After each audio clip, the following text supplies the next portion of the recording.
పోండి అంటున్నారు. రైట్. మరి రేవంత్ రెడ్డి గారు ప్రజాపాలన పెట్టేసి గేట్లు ఓపెన్ చేశారు. బట్ ఆ గేట్ల లోపల కూర్చోవలసిన మరి రేవంత్ రెడ్డి గారు అక్కడ ఉండకుండా ఆయన ఇంట్లో ఉంటూ, లేకపోతే అసెంబ్లీ లేదా సెక్రటేరియట్ లో ఉంటూ, మరి ఈ భవనంలో కూర్చునేందుకు డిప్యూటీ సీఎం గా ఉన్న వేరే వాళ్ళకి అవకాశం ఎలా తీసుకోవచ్చు? అక్కడ మంత్రులు రేవంత్ రెడ్డి గారు కూర్చుంటలేరు అక్కడ. మీరు ఒకసారి వెళ్ళారా ఎప్పుడైనా? అంటే బయట వినిపిస్తున్నా బయట విమర్శ ఇది చేసేది మొత్తం టిఆర్ఎస్ వాళ్ళే. టిఆర్ఎస్ విమర్శ ఎందుకు చేస్తుందంటే ఇప్పుడు ఇప్పుడు కవిత జైలుకు పోయింది కదా. కవిత జైలుకు పోవడానికి ముఖ్య కారణం ఏమంటే తెలంగాణ రాష్ట్రంలో మళ్ళా అధికారంలో రావాలని బీజేపీ టిఆర్ఎస్ పడిన కుట్ర. అది సాగలేదు. మళ్ళా ఇప్పుడు ప్రస్తుతానికి ఏం చేద్దాం, మళ్ళా ఎంపీ ఎలక్షన్ లో పూర్తిగా మేము చూసాము టిఆర్ఎస్ వాళ్ళు డైరెక్ట్ బీజేపీకి ఓట్లు వేయమన్నారు. పూర్తిగా బీజేపీకి సపోర్ట్ చేశారు. ఇప్పుడు కవితను బయటికి తీసుకొచ్చిండ్రు ఎవరు? బీజేపీ బీఆర్ఎస్ ఇద్దరు కలిసి కవితను బయటకు తీసుకొచ్చిండ్రు కదా. ఇప్పుడు రాబోయే రోజుల్లో దాదాపు 99% బీఆర్ఎస్ పార్టీ బీజేపీలో విలీనం అయ్యే అవకాశాలు చాలా 99% ఉన్నాయి. కానీ అక్కడ కూడా కొంత మోసం చేస్తాడు. మీరేమో బీజేపీలో బీఆర్ఎస్ విలీనం అంటున్నారు, మరి వాళ్ళేమో బీజేపీలో కాంగ్రెస్ విలీనం వాళ్ళు అంటున్నారు. అది నేను ఇక్కడ ఒక మాట నేను చెప్తాను. కేసీఆర్ అది నక్క, అప్పుడే ఇటు దూకుతాడు, అప్పుడే అటు దూకుతాడు. ఇప్పుడు మోదీ గారికి తెలియదు, సోనియా గాంధీకి కేసీఆర్ గురించి ఎంత తెలుసో మోదీ గారికి తెలియదు. మోదీ గారితో ఏదో డీల్ ఫిక్స్ అయిపోయింది. అంటే కవితకు బయటకు తీసుకొస్తే మేము విలీనం చేస్తాను. కానీ ఈ డీల్ మనము 2014 కన్నా ముందు చూద్దాం. ఒక విషయం, 2014 కన్నా ముందు టిఆర్ఎస్ పార్టీ బీఆర్ఎస్ విలీనం చేయడానికి సిద్ధంగా ఉంది, రెడీగా ఉండి అప్పుడు సోనియా గాంధీ గారితో మ్యాచ్ ఫిక్సింగ్ ఏం చేశారంటే మేము తెలంగాణ ఇస్తే టిఆర్ఎస్ పార్టీని విలీనం చేస్తున్నారు. కానీ లాస్ట్ కు వచ్చేసరికి ఏ రోజైతే పార్లమెంట్ లో బిల్ పెట్టారు కదా, ఆ రోజు జరిగిన పరిణామాలు ఏముండంటే కేసీఆర్ కుటుంబం మొత్తం పోయి సోనియా గాంధీ గారి దగ్గర పోయి రాష్ట్రానికి నాకు ముఖ్యమంత్రిని చేయండి, లేకుంటే రాష్ట్రానికి ఏదైతే కేంద్రం బడ్జెట్ ఇస్తుంది కదా దానికి చైర్మన్ చేయండి అని కేసీఆర్ గారు అడగడం జరిగింది. కానీ ఆ సమయంలో సోనియా గాంధీ అని చెప్పేస్తే సోనియా గాంధీ వదిలేసి తెలంగాణ రాష్ట్రం నేనే తీసుకొచ్చానని ఇక్కడ పెద్ద రోడ్ షో నిన్న ఏ విధంగా జరిగింది కదా, అప్పుడు కేసీఆర్ అదే విధంగా చేశారు. ఇప్పుడు సోనియా గాంధీకి తెలిసిపోయింది కేసీఆర్ మోసగాడని, దగ్గర రానిస్తలేడు. బీజేపీ మోదీ గారికి తెలియదు కేసీఆర్ మోసగాడని. కవితకు బీజేపీ సపోర్ట్ చేసింది వాస్తవం 100%. కవిత బయటకు వచ్చింది. ఈయన విలీనం చేస్తా అన్నాడో ఏం చేస్తా అన్నాడో మాయమాటలు. కానీ రాబోయే ఎలక్షన్ లో కేసీఆర్ మళ్ళా మోదీని కూడా మోసం చేస్తాడు. ఇది 100% మనం ఫ్యూచర్ లో మాట్లాడుకుంటాం. సేమ్ సోనియా గాంధీకి ఏ విధంగా మోసం చేసింది కాదు అదే విధంగా ఈయన.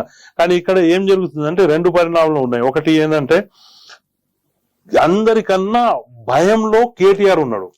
ఒకవేళ బీజేపీలో బీఆర్ఎస్ పార్టీ విలీనం చేస్తే నేను ముఖ్యమంత్రి కాలేను అని ఆ భయం ఉంది కేటీఆర్. అంటే విలీనం గురించి ఓకేనండి. మరి ఇప్పుడు ప్రజాభవన్ గురించి కూడా మాట్లాడుకుందాం. మాట వచ్చింది కాబట్టి మరి అప్పట్లో ప్రభుత్వం ఏర్పడిన కొత్తల్లో లక్షలాది అప్లికేషన్ కూడా తీసుకోవడం జరిగింది. ఎన్నో ఫిర్యాదులు తీసుకున్నారు. మరి వాటి సంగతి ఏంటి చెప్పలేదు ఇంతవరకు రేవంత్ రెడ్డి. అయితే మీరు అంటున్నది కరెక్ట్, లక్షలాది అప్లికేషన్లు వచ్చినాయి. కానీ అప్లికేషన్ లో 99% ఏమున్నాయంటే ధరణి విషయాలు చాలా ఉన్నాయి. ఓకే, కంప్లైంట్స్ మొత్తం 99% ధరణి కంప్లైంట్స్ ఎక్కువ ఉన్నాయి. మళ్ళీ రేషన్ కార్డులు అవి ఇవి మీరు చూడండి. కేసీఆర్ ఉన్నంత కాలం కొత్త రేషన్ కార్డు రాలేవు. కొత్త రేషన్ కార్డు ఎవరికి ఇవ్వలేదు. నొక్కి పెట్టడానికి. ఇప్పుడు కాంగ్రెస్ ప్రభుత్వం వచ్చిన తర్వాత కొత్త పెళ్లి అయిన వాళ్ళకు కాంగ్రెస్ ప్రభుత్వం రేషన్ కార్డు, కొత్త రేషన్ కార్డు వీళ్ళు కూడా స్టార్ట్ చేయలేదు. కానీ పేర్లు అయితే మార్పిడికి అది స్టార్ట్ అయిపోయింది. అది పెండింగ్ లో ఉన్న ఏదైతే ధర్నీ గురించి అప్లికేషన్లు వచ్చినాయి కదా, మొన్న 4-5 రోజుల కింద పేపర్లకు నేను కూడా చదివాను. 99% అప్లికేషన్లు వచ్చిన అందరి ఏదైతే పనులు సాల్వ్ అయిపోయినాయి. స్పెషల్ గా ధరణి విషయంలో కలెక్టర్లకు ఆర్డర్లు ఇచ్చారు. కలెక్టర్ల ఆఫీస్ లో దాదాపు ఈ 15 రోజుల నుంచి దాని మీదనే వర్క్ నడుస్తుంది. భూముల గురించే వర్క్ నడుస్తుంది. నా భూములు కూడా ఉన్నాయి. నేను కూడా అప్లికేషన్ పెడితే దాదాపు నాకు కూడా పని దగ్గర అయినట్టు ఉన్నాయి. ధరణి విషయాల్లో మా భూములు కూడా ఒక్కటి భూములు అని రాసేసారు. అట్లా చాలా జరిగినాయి. అది దాదాపు ప్రజాపాలనలో అప్లికేషన్లు వచ్చినాయి. అయితే నేను 99% వాళ్ళు రాశారు. కానీ 80% కూడా అయినా చాలా గ్రేట్ అది. ఎందుకంటే మీరు చూడండి 10 సంవత్సరాల కేసీఆర్ పరిపాలన నేను చెప్పేది దళితులకు 3 ఎకరాల భూమి అని మోసం చేసి మళ్ళా దళిత బంధు కింద 10 లక్షలు పెట్టాడు. 3 ఎకరాల భూమి ఇయ్యలే, 10 లక్షలు ఇయ్యలే, రెండు కూడా మోసమే. రైతులకు రుణమాఫీ అని చెప్పాడు, రుణమాఫీ చేయలేదు. రైతులకు రైతు బంధు ఇచ్చి మోసం చేశాడు. రైతులకు రైతు బంధు ఇచ్చుకుంటూ ఇక్కడ పెస్టిసైడ్ ధరలు పెంచేశాడు. అంటే ఇక్కడ చారాన్ని ఇచ్చి 2 రూపాయలు గుంజుకున్నాడు. అదేవిధంగా కరెంటు విషయంలో మీరు చూడండి, లక్షల కోట్లు అప్పులు ఉన్నాయి. అది ప్రతి విషయంలో కేసీఆర్ చేసిన 10 సంవత్సరాల పరిపాలన, వాళ్ళు చెప్పింది ఇంటికి ఒక ఉద్యోగం. ఈరోజు ఉద్యోగస్తుల గురించి రోడ్ మీద వస్తున్నారు టీఆర్ఎస్ వాళ్ళు. నువ్వు ఇంటికి ఒక ఉద్యోగం అని చెప్పి 10 సంవత్సరాలు పరిపాలన చేసి 10 సంవత్సరాలు ఏమైనా ఇచ్చాడా? ఇయ్యలేదు. ఆఖరికి ఎలక్షన్ మూమెంట్ లో చూడండి, ఒక అమ్మాయి చనిపోతే అమ్మాయి అసలు ఎగ్జామ్ రాయలేదని చెప్పేసి మళ్ళీ 2వ రోజు మేము ప్రెస్ మీట్లు అవి పెడితే మళ్ళీ హాల్ టికెట్లకు బయటకు వస్తే అప్పుడు క్షమాపణ చెప్పారు ఎలక్షన్ టైంలో కూడా. అంటే వాళ్ళ 10 సంవత్సరాల పరిపాలన ఒకవేళ చేసి ఉంటే ఇప్పుడు రోడ్డు మీద వస్తే బాగుంటుండే. బీఆర్ఎస్ వాళ్ళది ఒకటే policy, divide and rule, British లాగా రెచ్చగొట్టేసి మనం పైకి వద్దాం. ఇప్పుడు కవిత విషయంలో అదే జరుగుతుంది. యావత్ మహిళా లోకానికి ఇది జరిగి చెప్పినట్టు, నువ్వు లిక్కర్ మాఫియాలో జైలు పోయినావు, యావత్ మహిళా లోకానికి ఎట్లా జరిగితే నువ్వు ఒక్కరినే మాఫియా, నువ్వు ఒక్కరినే పోయినావు. మా తెలంగాణ ఆడపడుచులు ఇంత ఘోరమైన నేరాలు చేయరు, భయపడతారు. తెలంగాణ మా ఆడపడుచులు, మా అక్క చెల్లెలు ఇంటి నుంచి బయటికి ఒక నేరం చేయడానికి 100 సార్లు ఆలోచిస్తారు. భర్తతోటి గొడవలు చేయడానికి 100 సార్లు ఆలోచిస్తారు. ఇంత పెద్ద లిక్కర్ మాఫియాగా మారుతారా తెలంగాణ ఆడపిల్లలు? మారదు. ఇది కవిత ఒక్కరిదే.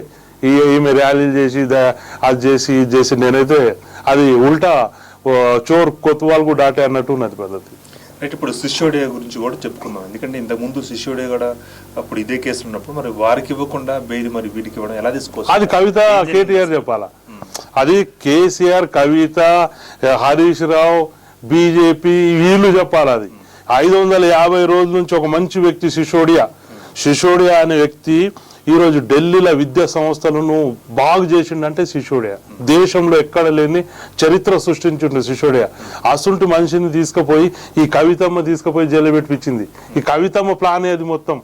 అంటే ఈ లిక్కర్ ప్లాన్ కవితమ్మ ప్లానే. ఎందుకంటే నేను ఢిల్లీలో ఒకప్పుడు మేము వెళ్తాం కదా, అయితే ఈ లిక్కర్ వాళ్ళతో సంబంధం లేదు కదా, నాతో ఎవరైనా ఫ్రెండ్స్ వస్తే హోటల్లో కూర్చున్నప్పుడు దాదాపు ఈ కవితమ్మ ఎప్పుడైతే కేజ్రీవాల్కు ఫ్రెండ్ కాకముందు మీకు గవర్నమెంట్ లిక్కర్ షాపులు ఉంటుండే, దానికి అక్కడ ఢిల్లీలో ఠేకా అని అంటారు, 6 గంటలకు క్లోజ్ అవుతుండే. అయితే ఈ కొత్త వాళ్ళు నాతోటి ఎంఆర్పీ నాయకులు వాళ్ళు వీళ్ళు వస్తే, అన్న మీకు తెలుసు ముందు చెప్పండి అంటే, నాకు తెలియదు 6 గంటల ముందే బంద్ అవుతాయి, ముందే తీసుకోవాలి కదా మీరు, అట్లా చెప్పేతోళ్ళు మేము. ఇప్పుడు కవితమ్మ ఇన్వాల్వ్ అయిన తర్వాత 10 గంటల దాకా చాలు ఉన్నాయి ఇక్కడ వైన్ షాపులు. కేసీఆర్ ఇక్కడ తెలంగాణ రాష్ట్రాన్ని తాగుబోతులు చేయడానికి 12 గంటల దాకా వైన్ షాపులు చాలు చేసిండు. అదే ఢిల్లీని నాశనం చేయడానికి కవితమ్మ పెట్టింది. ఇప్పుడు 550 రోజులు అయిన శిష్యుడికి బెయిల్ రానిది కవితమ్మకి ఎట్లా వచ్చింది 3 నెలల్లోనే? ఇది దేశం ప్రశ్నించాలా, ఇది కేసీఆర్ ప్రశ్నించాలా. ఇప్పుడు కవితమ్మకి ఎవరైతే అడ్వకేట్ పెట్టింది కదా, రేపు నిజంగానే మీకు బీజేపీ సపోర్ట్ లేదని అంటే నేను కేసీఆర్ కుటుంబానికి సవాలు ఇస్తున్నా మీ ద్వారా. మీ కవితమ్మ అడ్వకేట్ ఎవరైతే ఉన్నాడు కదా, అదే అడ్వకేట్ ను పెట్టి సుప్రీంకోర్టులో మీరు బెయిల్ కోరండి సిసోడియా కోసం. నిజమైన మీరు న్యాయం చేసినట్టయితే, నిజంగా బెయిల్ వచ్చినట్టయితే మీరు తీసుకురాగలుగుతారా సిసోడియాని? రాగలుగుతారా? ఓకే, ఇప్పుడు మొత్తానికి మరి ప్రజలు ఏమనుకుంటున్నారండి? ఇస్లాముద్దీన్ గారు, ఇప్పుడు తెలంగాణ రాష్ట్ర ప్రజలు రేవంత్ గారి పట్ల ఎలాంటి భావం కలిగి ఉన్నారంటారు? అంటే కొంత ఎట్లా ఉందంటే, విలేజ్లలో వెళ్తే చాలా బాగానే ఉంది. మన సిటీ ప్రజలు బిజీగా ఉన్నారు కదా, వాళ్ళకి అంత సమయం దొరకదు. ఈ